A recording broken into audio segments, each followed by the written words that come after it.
전 세계가 주목하는 존경받는 황제가 있었습니다. 이분의 성품은 비둘기처럼 온화했습니다. 지식도 전문 지식이 얼마나 체계화되어 있고 깊이와 중량이 있는지 사회과학이나 인문과학, 자연과학에 그를 당할 자가 없었습니다. 그분은 성실했습니다. 국정을 살필 때에 구체적으로 구석구석 정치, 경제, 국방, 교육 모든 분야를 골고루 살폈습니다. 따라서 탁월한 리더십은 전 세계에 알려지게 되었고 초인류 1등 국가가 되었습니다. 그 나라에 소속된 자부심이 하늘을 찔렀습니다. 황제를 모두 존경하고 따르고 사랑했습니다. 그런데 이 위대한 황제가 중대한 결심을 하고 메가톤급 충격적인 발표를 하게 됩니다. 이 황제는 하나밖에 아들이 없었습니다. 눈에 넣어도 안 아플 그 아들, 너무 귀했어요. 너무 잘났어요. 똑똑하고 진짜 스마트하고 착한 아들이었습니다. 그런데 그렇게 귀한 아들을 황실에서 쫓아내어서 세상에서 가장 천한 곳, 가장 더러운 곳, 가장 냄새나는 곳, 병균이 덕실덕실하는 화장실에 던져버린다는 발표였습니다. 그곳에서 황제의 아들 황태자를 죽게 한다는 발표였습니다. 그곳이 어디입니까? 화장실입니다. 냄새나는 똥통입니다. 뒷간입니다. 뒷간. 병균들이 가득합니다. 그리고 냄새가 지독합니다. 그곳에 살고 있는 구더기를 구원하기 위하여 황태자가 황실의 영광을 다 버리고 구더기에 몸을 입고 구더기 속에 들어와서 구더기 위에서 살다가 구더기를 위하여 생을 마감한다는 내용이었습니다. 이 충격적인 발표에 전 세계는 경악했습니다. 빅뉴스였습니다. 메이저 언론 매체들, TV든 신문이든 앞을 다투어 이 기사를 다루었습니다. 전 세계가 이 소식으로 꽉 찼습니다. 도배가 되었습니다. 황태자가 구더기를 위해 죽다. 메인 타이틀이. 황태자가 구더기 몸을 입고 구더기 속에 들어갔다. 황태자가 황실을 버리고 화장실에 몸을 던져 죽었다. 탑뉴스였습니다. 사랑하는 세계로 교회 교우 여러분, 이 쇼킹하고 드라마틱하고 감동적인 이야기가 누구를 위해 죽으신 누구의 모습이며 누구의 상징입니까? 바로 2000년 전 죄와 허물로 죽었던 나와 여러분을 위하여 대속제물로 인간의 몸을 입고 이 땅에 오셔서 역경의 세월을 살다가 내가 죽어야 될 그 자리에 예수님이 대속제물로 그 십자가에 달려 몸을 깨뜨려 물과 피를 다 쏟고 죽으신 예수님, 하나님 사랑의 이야기 아닙니까? 여러분께 제가 묻습니다. 왜 죄 없는 예수가 십자가에 죽으셔야만 했습니까? 왜 죄를 모르는 그리스도가 머리에 가시면류관을 눌러쓰고 피 흘리고 죽으셔야 했습니까? 왜 죄 없는 예수가 양손과 발에 못을 받으셔야 했습니까? 왜 죄 없는 예수가 옆구리에 창을 받고 물과 피를 다 쏟고 죽으셔야 했습니까? 그 이유는 딱 한 가지.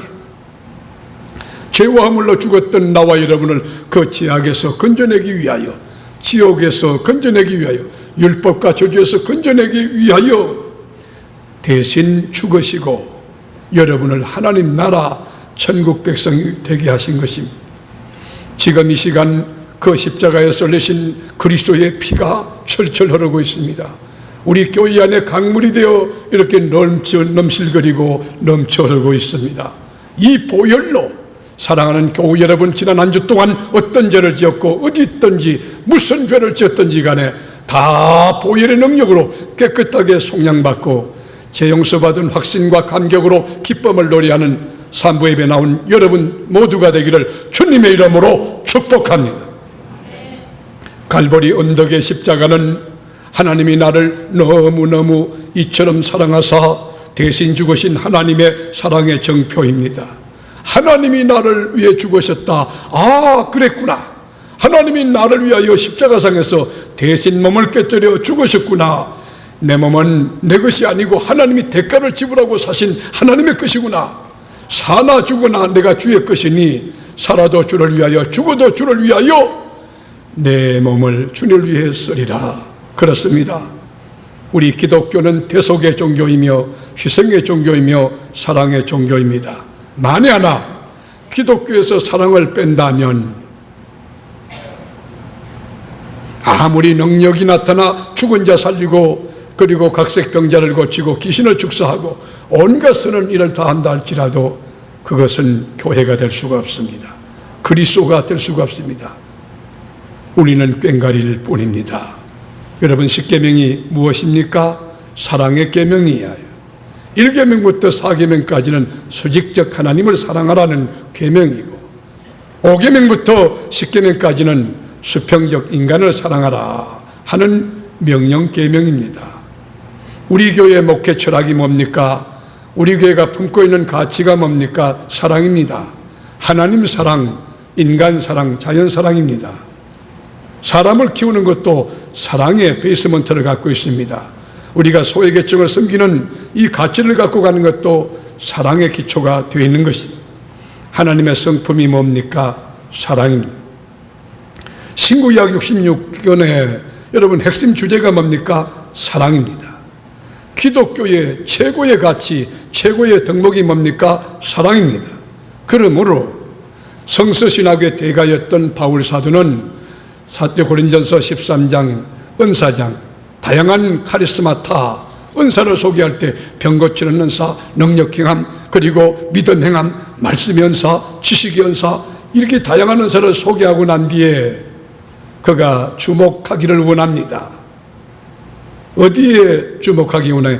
더 큰 은사를 사모하라고, 더 큰 은사의 목표를 가지라고, 더 큰 은사를 사모하라 권면한 바울은 고린전서 13장에 사랑은 무엇인지 사랑에 대한 정의를 내려줍니다.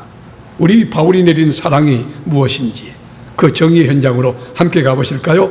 고린전서 13장 4절부터 7절까지 사랑은 오래 참고 사랑은 온유하며 시기하지 아니하며 사랑은 자랑하지 아니하며 교만하지 아니하며 무례히 행하지 아니하며 자기의 유익을 구하지 아니하며 불의를 기뻐하지 아니하며 진리와 함께 기뻐하고 모든 것을 참으며 모든 것을 믿으며 모든 것을 바라며 모든 것을 견디느니라. 여러분, 이 사랑의 장에서 키워드가 뭘까요? 사랑입니다. 여기 생명이 뭘까요? 사랑입니다. 강조점이 뭘까요? 사랑입니다. 핵심 테마가 뭐예요? 사랑입니다. 우리 주님은 사랑에 대하여 이렇게 깊은 메시지를 던져주고 계시면서 우리에게 구체적인 실천 방안을 우리에게 제시하고 있어요. 우리 하나님의 명령, 그 사랑이 무엇이냐? 먼저는 수직적으로 하나님을 사랑하는 것이, 하나님을 사랑하는, 이게 우선이에요. 하나님이 있고 부모가 있는 거예요. 하나님이 있고 남편이 있는 거예요. 하나님이 있고 자식이 있는 거예요. 자, 우리 하나님이 말씀하는 것, 우리 주님이 말씀하는 하나님의 사랑이 뭔가? 마태복음 22장 37절, 예수께서 이르시되 내 마음을 다하고 목숨을 다하고 뜻을 다하여 주 너희 하나님을 사랑을 하셨으니 이것이 크고 첫째 되는 계명이요. 여러분 보세요. 첫째 되는 계명이 뭘까요? 선지자의 강령이 뭘까요? 율법 중에 율법이 뭘까요? 사랑이에요. 사랑.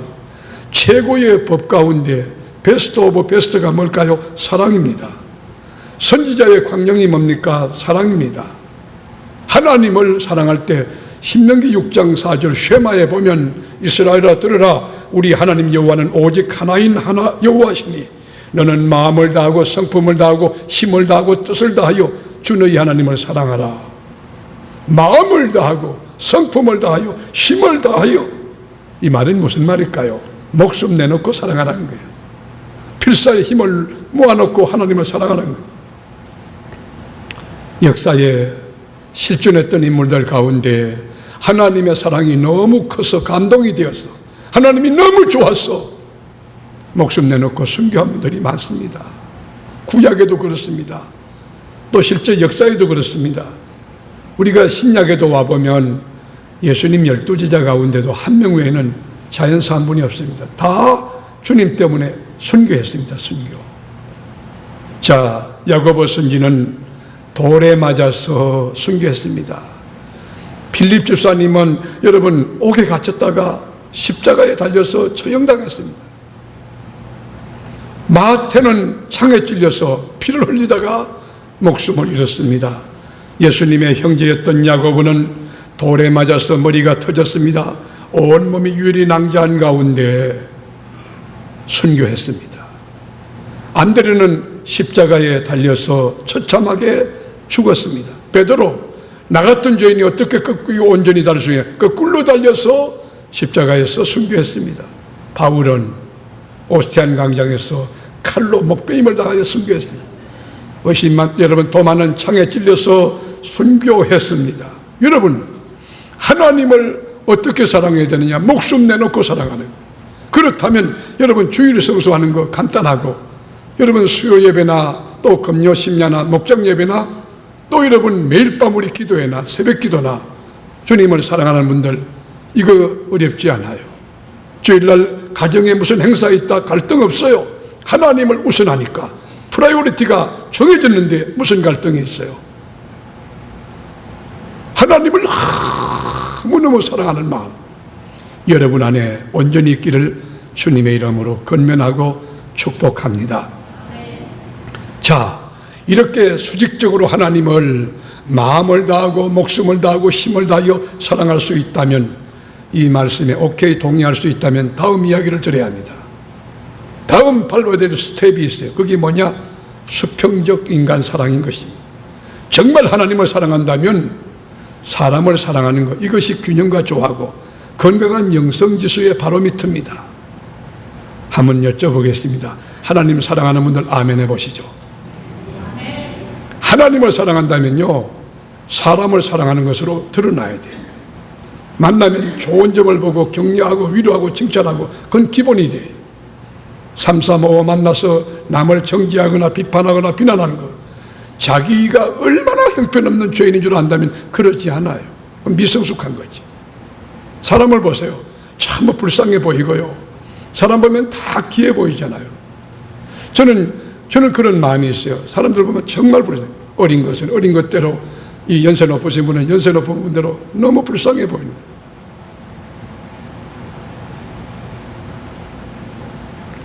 하나님을 사랑하는 자는 사람을 사랑하는 것입니다. 균형과 조화가 일치되는 것입니다. 빈부귀천 남녀노소 할 것 없이 하나님의 형상대로 지원받은 모든 자 사랑해요. 여러분, 외국인 노동자들 우리나라에 오셔서 얼마나 고생합니까? 만났을 때 여러분이 만나서 굿모닝, 하이 인사 한번 해주고 손 한번 잡아주고 아이스 깨끼 하나 사주고, 우리 기독교인들이 그래야 안 됩니까? 주님은 말씀하셨습니다. 요한복음 13장 34절, 새 계명을 너희에게 주노니 서로 사랑하라. 내가 너희를 사랑한 것 같이 너희도 서로 사랑하라. 여러분, 우리 주님이 새로운 계명을 주는데 그 계명이 뭐요? 서로 사랑하는 거예요. 서로 사랑하는. 내가 너희를 위하여 목숨을 내놓고 희생하고 죽은 것처럼 그런 사랑으로 이웃을 사랑하라. 이웃을 내 몸같이 사랑하라. 서로 사랑하면 너희가 내 제자인 줄 알리라. 여러분, 앉고 서는 곳에 저분은 하나님의 사랑이 임한, 하나님의 사랑을 실천하는 진짜 예수 믿는 사람, 진짜 하나님의 사람, 저분 예수님 제자 같다. 진짜 그리스도, 저분은 진짜 권사야, 진짜 장로야. 이 소식이, 이 반응이 온 세상에 가득하여 하나님의 기전에 올려드는 그 은혜가 있기를 주님의 이름으로 축원합니다. 여러분, 한 번 왔다 가는 생에 하나님을 너무 사랑하여 하나님께 푹 빠져 하나님께 붙들려 주님을 위하여 주님과 함께 살 수 있다면, 그리고 하나님의 형상대로 지원받은 이웃들을 내 몸같이 아끼며, 그리고 내가 있는 자리에서 예수의 향기를 드러낼 수 있다면, 백합화 한 송이면 족합니다. 방 안의 향기가 진동합니다. 사랑하는 교우 여러분, 직장 일터, 학교 캠퍼스, 지역사회, 어느 어느 곳에 소속되어 있든지 여러분 덕을 끼치려 하고 은혜를 끼치려 유익을 주려 하고, 이야, 저분은 예수 믿는 사람이다, 정직하고 그리고 성실하고 뭐든지 믿을만 하고 뭐 맡길만 하고. 사랑하는 교회 여러분, 정말 하나님의 사랑을 덧입고 이웃을 내 몸같이 아끼고 그리고 사랑하고 섬기고 가는 남은 순례길 즐겁게 되기를 주님의 이름으로 축원합니다. 사랑의 본질은 받는 거 아니에요. 베풀고 나누는 거예요. 거기에 성숙이 있고 거기에 기쁨이 있고. 여러분, 그래요. 제가 우리나라에 굉장히 고위직을 경험하신 분이, 제가 그분에게 그랬어요. 나는 성공이라는 개념을 이렇게 정의한다 하고 그분에게 말씀을, 이분이 참 성품이 좋더라고요. 목사님, 내가 목사님하고 만난 게 너무 감사합니다. 사회적 지위, 명성, 가진 지식, 소화, 그 무슨 의미야? 이웃을 내 몸같이 살아. 사랑은 명사가 아니에요. 동사예요, 동사. 제가 며칠 전입니다. 아주 감동이 되는 글을 하나 읽었어요. 그게 뭐냐면 필리핀 마닐라에 살고 있는 10살 된 소년의 이야기입니다. 이 소년의 꿈은 매우 소박했습니다. 그분의 꿈은, 그 소년의 꿈은 자전거 한 대를 갖는 것이었습니다. 자전거 한 대. 그래서 매일 기도하는 마음으로 저금했습니다. 돈을 모으기 시작했습니다. 한 푼 두 푼 모아가는데 돈이 모여질 때 그 기쁨도 있었는데, 어느 날 엄마 아빠가 대화를 하는데 아주 귀한 대화하는 거예요. 어떤 대화냐면 아프리카 같은 나라예요. 먹을 것이 없어서 어린 것들이 굶어 죽는다는 이야기를 진지하게 부모님이 나누는 거예요. 여러분 가정에서 어떤 대화, 어떤 소재로 대화합니까? 하나님 이야기로 가득 찹니까? 이웃사랑으로 가득 찹니까? 애들 모아놓고 육적인 거, 좋게 해봐야 혼적인 거, 뭐 명예 있고 공부 잘해가지고 그렇게 키워가지고 그 녀석들 예수 없이 지옥 가는 거, 여러분 세상 떠나고 나는데 걔들이 예수 믿을 것 같습니까? 여러분, 다음 세대가 나와야 되는데 다른 세대가 나올 수 있단 말이에요.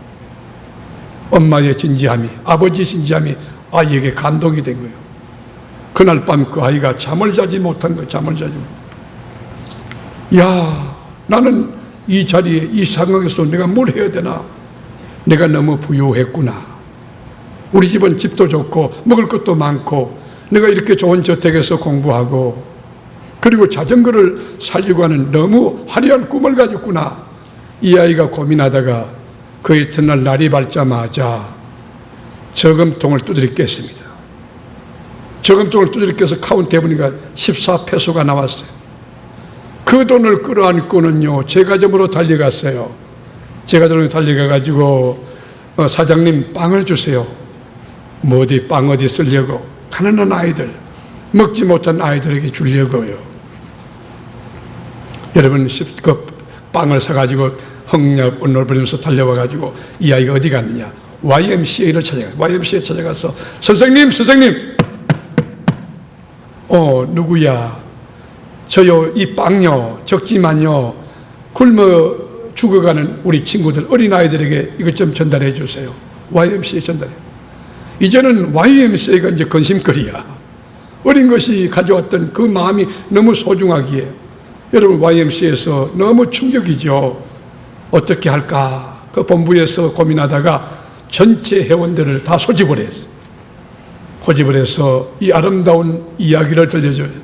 소년이 빵을 가져온 이 빵 너무 소중한데 이걸 어떻게 할 수가 없어서 경매에 붙이기로 한다고. 이 빵을 사서 경매. 그래서 선교헌금이 답지가 돼서 더 많은 친구들에게 그 선한, 여러분, 아름다운 사랑과 정성이 전달됐다고 하는 이야기입니다. 얼마나 순수합니까? 이웃을 사랑하고 배려하는 그 착한 마음 얼마나 도전적입니까? 이 어린 아이, 이 어린 소년의 이웃 사랑하는 실천, 여러분, 사랑은 관념이 아니에요. 실천은 행동하는 거예요. 사랑은 여러분 이렇게 철학이 아니에요. 아주 뭐 신사적으로 그렇게 하는 게 그래야지요, 그런 거 아니에요. 여러분 주머니 끄르는 거예요. 여러분들이 그런 구제헌금과 선교헌금과 사람들을 이렇게 살려오려고 하는 그런 것들에 대하여 관심을 갖고 열심히 벌어서 땀을 흘려서 땀을 흠뻑 흘려야 돼. 성실하게 벌어서 너 여러분이 안고 쓰는 것에 주머니 열고 쓰시는 거예요. 시간을 나누고 재능을 나누고 물질을 나누고 내 이웃을 내 몸같이 아끼는 것입니다.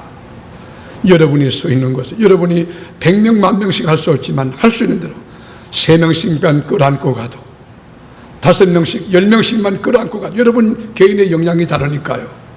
우리나라 좋은 나라 될 줄로 믿습니다. 여러분 인류가 정말 복된 인류가 될 줄로 믿습니다. 저는 개인적으로 늘 마음에 기도하는 것이 있습니다.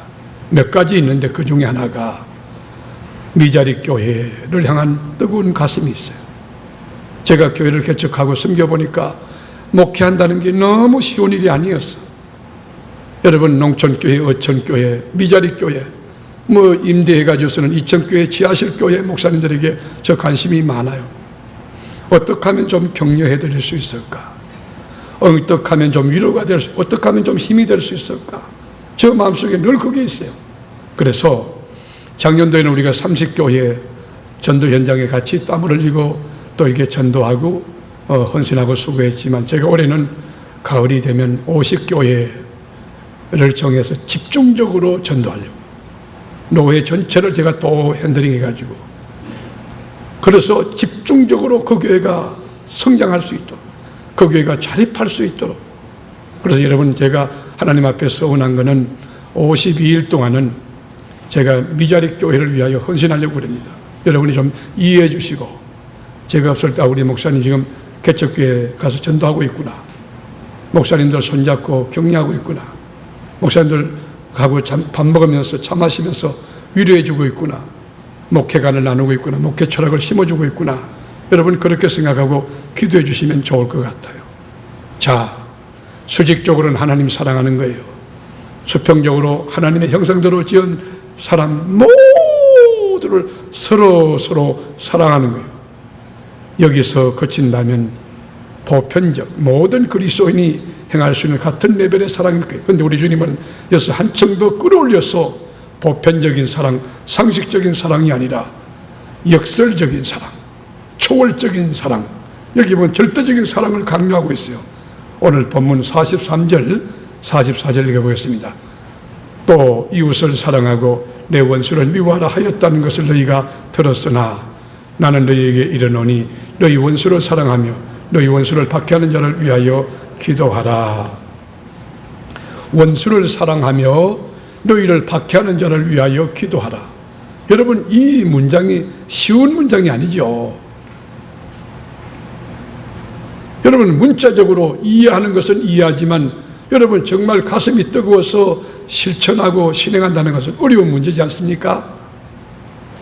원수를 사랑하며 박해자를 위하여. 여러분 지나가는데 갑자기 어느 분이 나타나서 뺨을 들고 치는데 한 번 치면 되는데 한 1000번 쳤어. 여기가 너덜너덜 해가지고 병원에 입원할 만큼 여러분 그런 사람 예수 믿는다는 이유 때문에 그런 박해자 위에 기도할 수 있겠느냐고요. 그런 사람 위해서 정말 사랑할 수 있느냐고요. 여러분 성직의 길을 걷는 저도 못해요. 그거 불가능해요.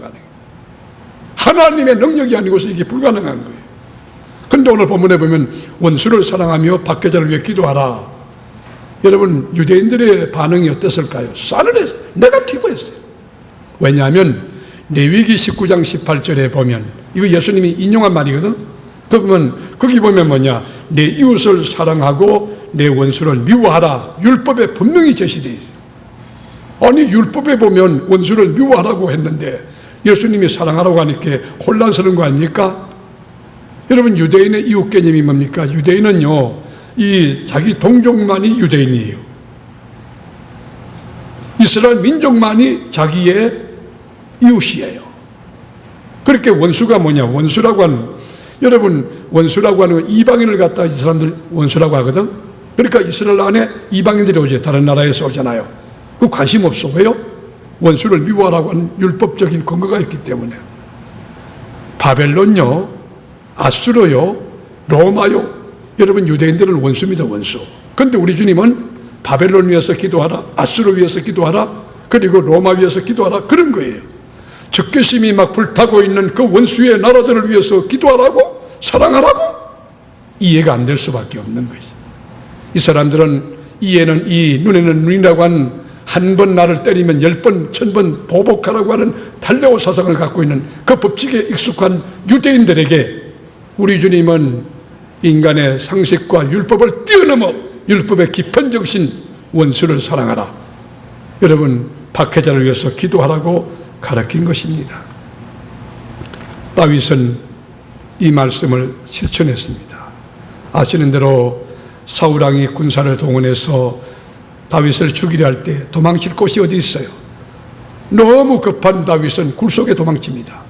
근데 원수는 외나무다리에서 만난다고. 여러분, 다윗이 숨을 헐떡거리며 그리고 초조한 그리고 긴장된 마음으로 굴속에서 이렇게 숨어 있는데 군사들이 막 이러네. 그때 마침 사울왕이 화장실 가고 싶어서 변이 많이 와서 견딜 수가 없었어. 그래가지고 둘러보니까 어디 갈 데 없어가지고 굴속에 쑥 들어간 거예요. 그런데 그 굴속에 누가 있습니까? 여러분, 사울은 처철이지만 다윗은 만만인 위대한 장군 다윗이 기다리고 있는 거예요. 다윗이 단 일격의 창 한 방으로 끝낼 수 있지만 다윗은 그런 짓 안 해요. 하나님이 기름 부은 하나님의 사람을 절대 해치지 않아요. 그뿐입니까? 사울왕이 깊이 잠든 밤, 아주 깊이 잠들어 있을 때에 다윗은 아비새 한 명을 딱 때리고 그 여러분 적긴 그 포위망을 뚫고 깊이 들어가 가지고 사울왕이 잠들어 있을 때 사울왕의 창과 물병만 가져옵니다. 단일격에 죽일 수 있음에도 불구하고 그 찬스를 쓰지 않습니다. 그리고 멀리 떨어져서 사울왕이여, 깜짝 놀라니까 다윗의 소리거든. 내가 단 일격에 당신을 죽일 수 있었지만 죽이지 않았습니다. 하나님이 기름 부은 사람 죽이지 않았습니다. 당신 옆에 창이 있는지 물병이 있는지 살펴보라. 없거든. 여러분, 원수를 사랑하라. 쉽지 않는 제목이지만, 쉽지 않는 도전이지만 하나님의 능력으로 가능하게 될 줄로 믿습니다. 사울왕이 죽었다는 여러분 소식을 들었을 때 다윗은 너무 슬펐어요. 보통 사람 같으면 그 원수 잘 죽었어, 어떤 분은 잘 뒤졌어, 그래요. 사울은 그러지 않았어요. 통곡을 하면서 활의 노래라고 하는 거 여러분 집에 가서 읽어보세요. 얼마나 자기 원수 사울을 여러분 그리워하며 여러분 기여기며 그를 위해서 통곡하며 울고 있는지 활의 노래 한번 읽어보시라고. 그는 원수를 사랑한 것입니다. 사랑은 국경을 초월합니다. 사랑은 이념을 초월합니다. 사랑은 환경과 조건을 초월할 수 있습니다. 자, 그렇다면 21세기 4차 산업혁명 시대를 사랑하는 우리 교우들, 우리들도 사랑할 수 있을까? 우리들도 원수를 끌어안고 사랑할 수 있을까? 우리들도 박해자를 위하여 기도할 수 있을까? 주님이 던져준 이 과제를 우리가 소화해내고 하나님의 기쁨으로 살 수 있을까? 결론입니다. 사람의 힘으로 할 수 없습니다. 하나님의 능력으로 가능합니다. 하나님의 성령의 능력으로 가능합니다. 우리가 원수를 사랑할 수 있는 교회가 될 수 있다면, 우리에게 상처 주고 내 인생에 가로막고 장애물이 됐던 그 사람을 우리가 품고 이해할 수 있다면, 이게 어렵지만 얼마나 좋을까. 자, 하나님은 약속했어요.